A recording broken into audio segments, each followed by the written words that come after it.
अब बात करते हैं बजट से पहले मार्केट की स्ट्रैटेजी पर। हमारे साथ एल्केमी कैपिटल मैनेजमेंट के क्वांट हेड और फंड मैनेजर आलोक अग्रवाल जुड़े हैं। उनसे जानते हैं कि इस मार्केट की गिरावट को वो कैसे देख रहे हैं। आलोक, गुड मॉर्निंग। काफ़ी ख़राब रहा है मार्केट और अब तो एक कहीं ना कहीं पेन जो है वो जिसे कहते हैं पोर्टफोलियो में बुरी तरीके से दिख रहा है। लोगों के पोर्टफोलियो 30-30, 40-40% नीचे हैं। ऐसा क्या हुआ है मार्केट में और अब आप इस मार्केट को कैसे अप्रोच कर रहे हैं? Good morning Anuj. Yes, broader market, overall markets ही काफी करेक्शन मोड में रहे हैं। पिछले 16 महीनों से हम करेक्शन देख रहे हैं। लोकल न्यूज़ और लोकल जो डेटा आए वो भी बहुत सपोर्टिव नहीं थे, और साथ साथ में ग्लोबल सेंटिमेंट जो जियोपॉलिटिकल इवेंट है उसके वजह से वीक हो रखा है। तो ये साल जब शुरुआत हुई तो शुरू में हमें जीएसटी के नंबर्स मिले जो कि नवंबर मंथ के दिसंबर में कलेक्शन हुए थे, एंड वो नंबर भी अगेन सिंगल डिजिट ग्रोथ पे आया, जो 7वां स्ट्रेट महीना है जहां GST collection growth single digit में है। जीएसटी नंबर काफी हद तक नॉमिनल जीडीपी नंबर के आसपास होता है, तो इस वजह से उसका ग्रोथ करना एक इंडिकेशन होगा कि वहां पे नॉमिनल जीडीपी भी जोर से ग्रो करेगी। साथ ही साथ कैपेक्स के नंबर्स भी लो आए, क्योंकि ऑफकोर्स द टोटल जो टैक्स रेवेन्यू है गवर्नमेंट की वो भी रिलेटिवली कम आ रही है।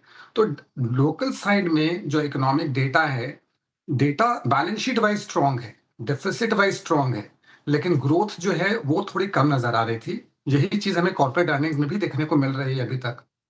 लेकिन जब ये जियोपॉलिटिकल न्यूज साथ में आई, स्पेशली ग्रीनलैंड वाली और वेनेजुएला वाली, उसके वजह से जो ओवरऑल वॉलेटिलिटी ग्लोबली पिकअप कर रही है, वहां हमारे मार्केट्स में भी इसका इम्पैक्ट दिख रहा है। लेकिन लास्ट 16 महीने के करेक्शन के बाद, और स्पेशली पिछले साल emerging markets and world markets को मेजरली अंडर परफॉर्म करने के बाद, द रिस्क रिवॉर्ड हमारे मार्केट का काफी सुधर गया है।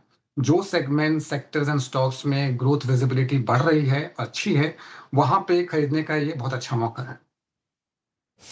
तो इस समय आपकी टॉप थीम्स क्या होंगी बाय करने के लिए आलोक इस मार्केट में? तो जो सबसे ब्रॉडर थीम्स है जहां ग्रोथ बहुत स्ट्रक्चरल नजर आ रही है, एक तो ग्लोबल साइड में है जो कि प्रेशियस मेटल्स और नॉन फेरस मेटल्स की तरफ में है। वहां पे स्ट्रक्चरल बूम, स्ट्रक्चरल ग्रोथ है, and most of this metals में जो डिमांड है वो सप्लाई से काफी ज्यादा है। तो जिसके वजह से उनमें operating leverage and financial leverage दोनों देखने को मिल रहा है। कंपनीज के रिजल्ट्स भी बहुत अच्छे आ रहे हैं, तो वो सेक्टर काफी हद तक पॉजिटिव है। डोमेस्टिक मार्केट्स में हमने देखा था पिछले दशक में, जो हमारे सेवर्स हैं इंडिया के, उन्होंने ज्यादातर पैसे बैंकों में डाले थे, एंड बैंक से डिपॉजिट्स बढ़ने की वजह से प्राइवेट बैंक स्पेशली काफी अच्छा किए थे प्रीवियस डिकेड में। इस डिकेड में हम लोग देख रहे हैं कि ज्यादा डिपॉजिट्स की तरफ नहीं जाके ज्यादा पैसे कैपिटल मार्केट्स में आ रहे हैं। ओवरऑल कैपिटल मार्केट जो सेगमेंट है, क्योंकि यहाँ पे रिटेल इन्वेस्टमेंट्स काफी हद तक बढ़ रही है, डोमेस्टिक सेविंग्स काफी इसमें चैनलाइज हो रही है। पूरे capital market segment, right from exchanges, wealth managers, asset managers to brokers, वो पूरे सेगमेंट में काफी अच्छी ग्रोथ देखने मिल रही है। और इस करेक्शन में वो भी करेक्ट हुए हैं, तो वहां पे जाके काफी अट्रैक्टिव पोजिशनिंग बनती है। थर्ड सेगमेंट आता है लेंडिंग सेगमेंट, जहां पे ग्रोथ देखने मिल सकती है। हालांकि रेपो रेट कट हो रहे हैं, बट अगर हम 10 ईयर यील्ड्स को देखें तो वो मल्टी मंथ हाइज बना रहे हैं। तो मार्केट्स क्लियरली प्राइसिंग करने की कोशिश कर रहे हैं कि rate cuts towards the end है। तो राइजिंग रेट के वक्त में एनबीएफसी के बजाय बैंक्स बेटर करते हैं, एंड विद इन बैंक्स जो पीएसयू बैंक्स और स्मॉल प्राइवेट बैंक्स हैं वो बेटर कर रहे हैं compare to large private banks. तो ये 3 सेगमेंट में हमारा व्यू ज्यादा पॉजिटिव है। ओके, हेलो जी, नमस्कार। वीरेंद्र बोल रहा हूँ। हाँ,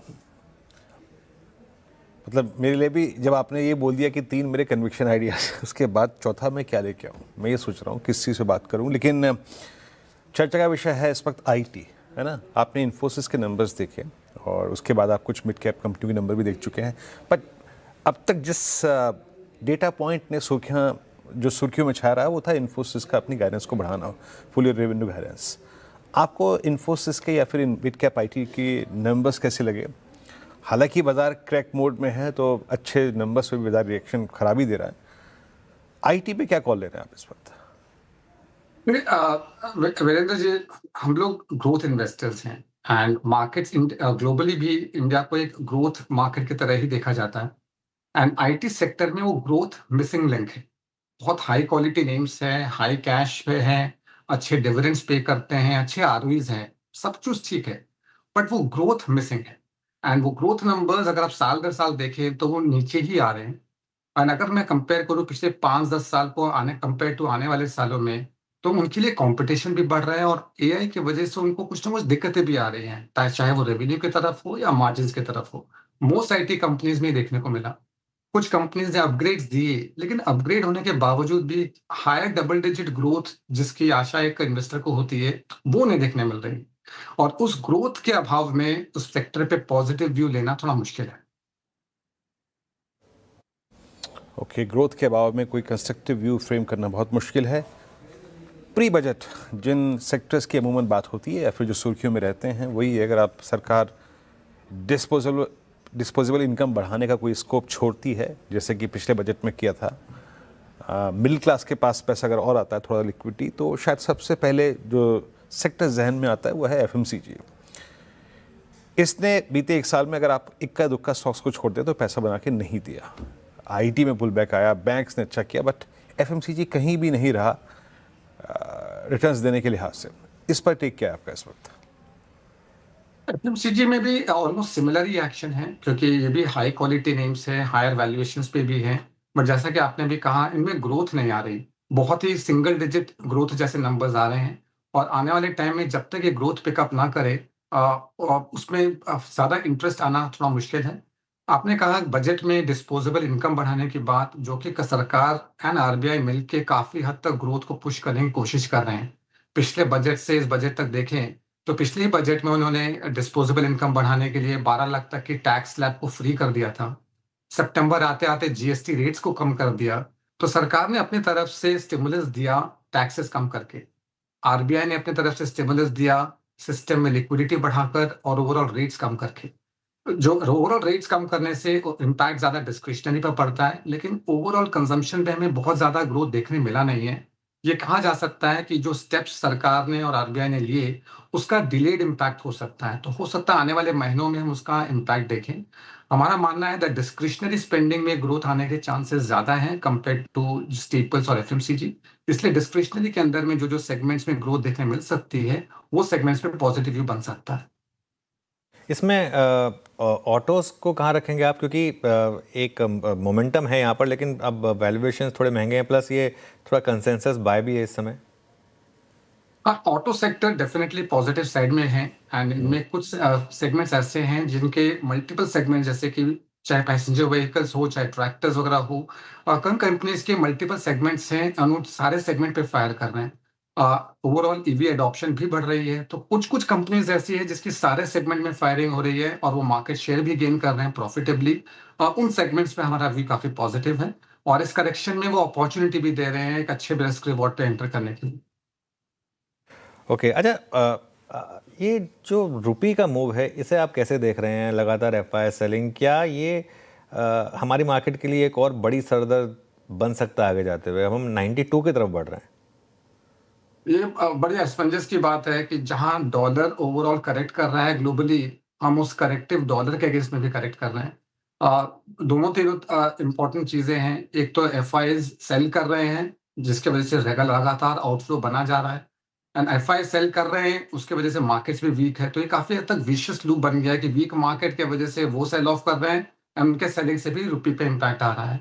at the same time overall finances अगर हम गवर्नमेंट की देखें तो काफी हद तक अच्छे से बनी हुई है एंड काफी जब ये ग्रोथ थोड़ी भी रिटर्न करती है, आज इस करेक्शन के बाद डेफिनेट रिस्क रिवॉर्ड भी इंप्रूव हो रहा है। जैसे ग्रोथ थोड़ी रिटर्न करती है, हमारा मानना है दैट एफआई मनी भी रिकवर करेगी एंड रुपी हमारे हिसाब से यहाँ के हिसाब से जरूर सेटल डाउन होना चाहिए अराउंड 91 92। अब जो शार्प डिप्रिसिएशन होना था, शायद बिकॉज 2024 के एंड तक भी आरबीआई काफी हद तक सपोर्ट कर रही थी करेंसी को, वो सपोर्ट उन्होंने थोड़ा सा धीरा छोड़ा है ताकि मार्केट उसको अपने लेवल पे सेटल हो सके। मेरे हिसाब से वो मार्केट अपने हिसाब से सेटल हो चुका है, यहाँ से मेजर डिप्रिसिएशन तो नहीं देखने को चाहिए। अच्छा, ये एक दो पॉकेट्स और जहाँ पे मेरे ख्याल से Q2 के बाद ही बड़े सीरियस अनवाइंडिंग शुरू हो गई थी, और वो था न्यू एज सॉस की कैटेगरी में। इटरनल में बड़ा सीवियर प्राइस डैमेज, स्विगी को देखिए आप। इस बास्केट में कोई इंटरेस्ट आपका इस वक्त, या फिर अभी अभी अभी आप छोड़ रहे हैं? ऑलरेडी बीते एक साल में काफ़ी बड़ा मूव आ चुका है। ये बास्केट बड़ा ही इंटरेस्टिंग बास्केट है वीरेंद्र जी। आने वाले टाइम में इन बास्केट्स में स्पेशली वो कंपनीज जो प्रॉफिटेबल हैं and market share genuinely gain कर रही हैं, उनमें इंटरेस्ट डेफिनेटली बना रहेगा। जाहिर है जब कोई एक सेगमेंट अच्छा कर रही होती है या उसमें कैपिटल फ्लोज आते हैं तो बहुत सारी कंपनीज उसके अंदर उतर आती है। लेकिन आप देखें जो लीडिंग कंपनीज पेमेंट साइड में हैं, जो leading companies beauty and fashion products sell करने की साइड में हैं, जो leading companies food delivery etcetera side में है, वो अच्छे खासे प्रॉफिट भी कमा रहे हैं एंड छोटे बहुत कॉम्पिटिशन्स आते हैं उसको अच्छे से टैकल भी करते हुए प्रॉफिट कमाए जा रहे हैं। तो उन सेगमेंट्स पे जहां प्रॉफिटेबिलिटी इज गुड और साथ साथ में मार्केट शेयर गेन भी चल रहा है, दैट मीन्स कंज्यूमर्स उनको थम्स अप दे रहे हैं, वो सेगमेंट्स है जो ब्रांड्स एंड मिडिलमैन के बीच में अपनी जगह बना रहे हैं, बार्गेनिंग पावर बना रहे हैं एंड इसीलिए वो सेगमेंट्स में हमारा भी काफी पॉजिटिव है और उसमें काफी ग्रोथ की रनवे काफी लंबी हो सकती है। अच्छा, आपने प्रेशियस मेटल और गोल्ड की बात की इन पासिंग, लेकिन जिन्होंने ये रैली मिस की है उनके लिए क्या सजेशन होगा? अब खास तौर से सिल्वर की रैली जिन्होंने मिस की, अब वो क्या करें और क्या इन लेवल्स पर भी बाइंग करें? ये एग्जैक्ट कहना तो थोड़ा मुश्किल होता है ना जी, लेकिन होता क्या है, सिल्वर ने कुछ 1979 या 1980 में $50 का हाई बनाया था। जो 50-60 साल से लिटरली सो रहा था सेगमेंट, वो सडनली जागा है। उनकी मॉनेटरी वैल्यू की कदर ज़्यादा हो रही है क्योंकि वो गोल्ड से लिंक्ड है और उनकी जो इंडस्ट्रियल डिमांड है, ऐसी इतनी इंडस्ट्रियल डिमांड काफ़ी सालों से नहीं देखी गई है। लास्ट 5 साल से सेक्टर जो सिल्वर सेक्टर है वो डेफिसिट में है और आने वाले सालों में भी डेफिसिट रहने वाला है। वो ऐसा अनुमान लगाया जा रहा है क्योंकि सिल्वर एंड गोल्ड दोनों पे व्यू काफी पॉजिटिव है। ये जरूर कह सकते हैं कि गोल्ड ज्यादा स्टेबल होता है, सिल्वर ज्यादा वॉलेटाइल होती है। डिमांड दोनों की अच्छी है एंड हमारा आउटलुक दोनों पे काफी पॉजिटिव है क्योंकि गोल्ड पे रिलेटिवली कम चला है सिल्वर के मुकाबले लास्ट कुछ महीनों में, इसलिए रिस्क रिवॉर्ड ज्यादा अट्रैक्टिव वहां पे है। बट यहाँ से भी हमारे हिसाब से गोल्ड एंड सिल्वर दोनों काफी पॉजिटिव हैं। करेक्शंस में रिस्क रिवॉर्ड ज्यादा इंप्रूव होगा। ऑलराइट, आलोक जी, बहुत बहुत शुक्रिया आज हमारे साथ जुड़ने के लिए और इन सब टॉपिक्स पर अपना व्यू सामने रखने के लिए।